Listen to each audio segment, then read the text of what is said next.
మన సంప్రదాయంలో అనేక రామాయణాలు మనకు అందుబాటులో ఉన్నాయి. అందులో తులసి రామాయణాన్ని గురించి వివరిస్తారా?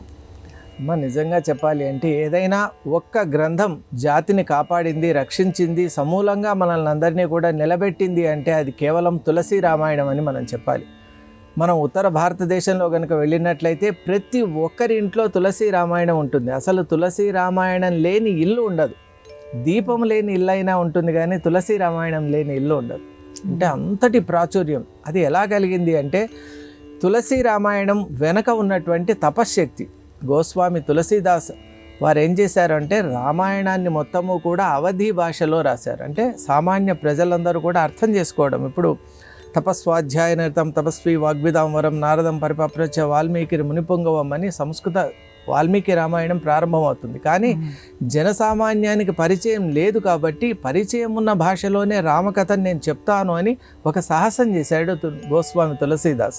అలాగే మనం చూసినట్టయితే ఈ రామాయణం అంతా కూడా గోస్వామి తులసీదాస్ పరమేశ్వరుడు పార్వతీదేవి మధ్య ఒక సంవాదంగా చేశారు. అంటే ఇది ఒక ఉపనిషత్ సమానంగా మనం తీసుకోవచ్చు. ఎందువల్ల అంటే ఉపనిషత్తులో తత్వం అంతా కూడా సంవాద రూపకంగానే ఉంటుంది కాబట్టి. అలాగే ఇంకొక విషయాన్ని కూడా మనం గుర్తుపెట్టుకోవాలి. శివ కేశవ అభేద స్థితి అయినటువంటి అద్వైత రూపకంగా ఈ యొక్క రామాయణాన్ని రచించారు గోస్వామి తులసీదాస్. అందువల్లే అణువున అద్వైత తత్వం అక్కడ మనకు తెలుస్తూ ఉంటుంది. మరీ ముఖ్యంగా ఈ రామాయణంలో ఒక్క సందర్భాన్ని మీకు తెలియజేస్తాను. అసలు దీంట్లో ప్రతి భాగం కూడా ఎంత హృదయంగా ఉంటాయంటే ఇది పరమేశ్వరుని యొక్క అనుగ్రహం చేత మనకు వచ్చినటువంటి రామాయణం కాబట్టి ఇందులో ప్రతి అంశం అలాగే ఉంటుంది. భరతుడు రాముని కోసం నిరీక్షణ చేస్తూ ఉంటాడు. ఎప్పుడు వనవాస కాలమై శ్రీరాముని యొక్క దర్శనం చేసుకుంటానా అని పాదుకల్నే పూజిస్తూ ఆయన కాలం గడుపుతూ ప్రతిజ్ఞ చేశాడు. ఈ సమయం దాటిపోయిన ఒక్క క్షణమైనా సరే నేను అగ్ని ప్రవేశం చేస్తాను అని. అక్కడ రావణ వధ అనంతరం పుష్పకంలో వస్తున్నా కూడా శ్రీరాముని మనస్సంతా భరతునిపై ఉంది కాబట్టి ఒక్క క్షణం దాటిపోయినా భరతుడు ఉండడు అని వెంటనే సోదర ప్రేమతో ఆంజనేయ స్వామి వారికి చెప్తారు, నీవు వెళ్ళి నేను నా రాక గురించి తెలియచేయమని. హనుమంతుడు వెంటనే వాయుపుత్రుడు కాబట్టి వాయువేగంతో మనోవేగంతో అక్కడ వచ్చి చేరుకోగానే అక్కడ చూస్తే శ్రీరాముడు ఉంటాడు. అదేంటి నందిగ్రామంలో పరమేశ్వరుడు ఇటువంటి లీలలు చేస్తున్నాడా శ్రీరాముడు, నన్ను వెళ్ళి చెప్పమని తానే ఇక్కడ ఉన్నాడే అని అనుకుంటాడు. మళ్ళీ కొంతసేపు అయినాక చూస్తే అది శ్రీరాముడు కాదు, శ్రీరామ సదృశంగా ఉన్న భరతుడు అని గ్రహిస్తాడు. దీన్ని వేదాంతంలో భ్రమర కీటక న్యాయం అని అంటాం. ఒక కీటకాన్ని తెచ్చి భ్రమరం అనేక పర్యాయాలు హింసిస్తూ ఉంటుంది.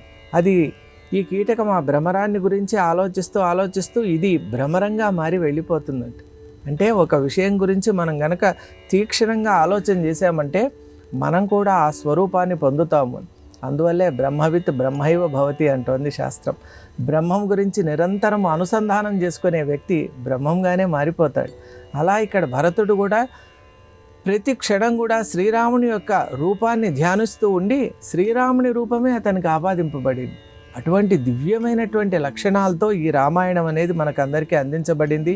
మరీ ముఖ్యంగా భారతదేశం, ముఖ్యంగా ఉత్తర భారతదేశంలో ఉన్న వాళ్ళకు మనం ఎప్పుడూ కృతజ్ఞత తెలుపుకోవాలి. ఎందువల్ల అంటే ప్రతి దాడి జరిగినా కూడా దాన్ని ఎదుర్కొన్న వాళ్ళు వారే. దక్షిణాపథంలో మనం చాలా సురక్షితంగా ఉన్నాం, కానీ ఏ యుద్ధమైనా ఏ దాడి అయినా ఏదైనా ఎదుర్కొన్న సమయంలో వాళ్లకు నిజంగా ఒక చైతన్యవంతంగా బ్రహ్మాస్త్రంగా ఉండింది ఈ యొక్క గోస్వామి తులసీదాస్ రాసిన రామాయణం.